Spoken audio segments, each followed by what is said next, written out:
ကောင်လေးကသူ့အိမ်နီးချင်းရဲ့ညီမအိပ်ရတဲ့မြူဆွဲခေါ်သွင်းခဲ့တဲ့နေ့မှာပဲပြန်လည်မွေးဖွားလာခဲ့တယ်သူအတိတ်ဘဝတုန်းကဒီကိစ္စကိုမိန်းကလေးရဲ့ဖခင်ကမိသွားခဲ့တာကိုမှတ်မိတယ်ထိတ်လန့်တကြားနဲ့သူကအဲ့ဒီအဖိုးကြီးကိုမတော်တဆတတ်မိခဲ့တယ်အဲ့ဒီအချိန်ကစပြီးသူကလူသက်သမားဖြစ်ခဲ့ရတယ်သူမိဘတွေကစက်တိုက်ဆိုသလိုအစိတ်တောက်တေဆုံးခဲ့ကြရပြီးသူ့ကလေးကိုကိုဝင်ဆောင်ထားတဲ့မိန်းကလေးကလည်းလူတွေရဲ့ကဲရဲ့ပြစ်တင်မှုအောက်မှာမြစ်ထဲခုန်ချခဲ့တယ်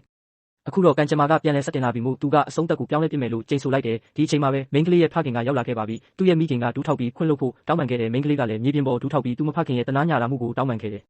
ကောင်လေးကတော့မိန်းကလေးကိုကောင်းမွန်တဲ့ဘဝတစ်ခုပေးနိုင်ကြောင်းတက်တည်ပြဖို့အတွက်တနိုင်ငံလုံးမှာအဆင့်3နေရာအောက်မကျအောင်ဝင်ပြီးဒေါ်လာ900ရှာမယ်လို့ပြောခဲ့တယ်ဒါပေမဲ့မိန်းကလေးရဲ့ဖခင်ကသူ့ကိုမယုံကြည်ပဲရဲစခန်းကိုလိုက်သွားဖို့ပြောတယ်မိန်းကလေးကသူ့သားမအောင်မြင်ခဲ့ရင်အတူတူတေးပါမယ်ဆိုပြီးငိုယိုပြောဆိုခဲ့တယ်မိန်းကလေးရဲ့ဖခင်ကစိတ်ပျော်သွားပြီးသူ့သမီးကိုခေါ်ကားထွက်သွားခဲ့တယ်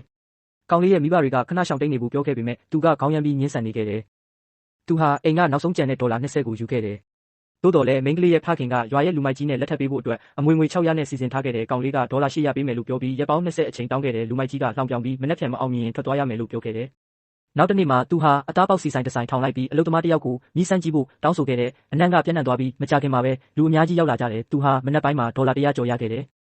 သူ့ဖခင်ကငွေချေးခဲ့တဲ့လူမိုက်ကြီးရဲ့ဖခင်ကရိုက်နှက်တာ2ချက်ခံခဲ့ရပြီးဒေါ်လာ2တာချေးခဲ့တာကြောင့်အရှက်ရခဲ့ရတယ်ကောင်လေးကဒေါသနဲ့ပြန်ပေးဖို့သွားခဲ့တယ်သူကပြန်ရိုက်ချလိုက်ပြီးဓာတ်ထုတ်ကငါမိသားစုကိုနောက်တစ်ခါဘယ်တော့မှအနိုင်မကျင့်နဲ့လို့ဟောပြောခဲ့တဲ့လူမိုက်ကြီးရဲ့ဖခင်ဟာတုံရင်နေပြီးတနာဖို့တောင်းပန်ခဲ့တယ်ကောင်လေးကသူ့မိဘတွေကိုပေါက်စီရောင်းပြီးပတ်စံရခဲ့ကြောင်းပြောပြပြီးသူ့ဖခင်ကိုသူ့နဲ့အတူအလုပ်လုပ်ဖို့ဆွဲခေါ်သွားခဲ့တယ်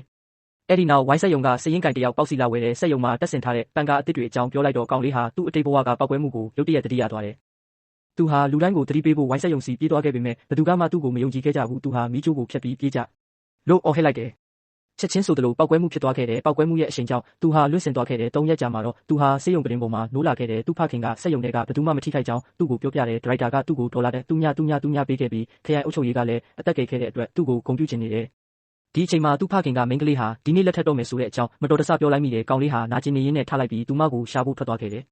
တစ်ချိန်တည်းမှာပဲမိန်းကလေးဟာကောင်လေးရဲ့မတော်တဆမှုအကြောင်းကိုကြားလိုက်ရတဲ့အခါသူမရဲ့မျက်နှာဖုံးဘဝကိုဆွဲချိုးလိုက်ပြီးလူမိုက်ကြီးနဲ့လက်ထပ်ဖို့ညှင်းဆန်လိုက်တယ်သူမကလူအများရှိမှသူ့ကိုအားရပါးရကန်ချလိုက်တယ်လူမိုက်ကြီးကအော်ဟစ်ပြီးသူမကိုအထဲဆွဲခေါ်ဖို့ကြိုးစားနေခဲ့တယ်အဲ့ဒီအနေရရှိတဲ့အခြေအနေမှာကောင်လေးဟာနောက်ဆုံးတော့ရောက်ရှိလာခဲ့ပါတော့တယ်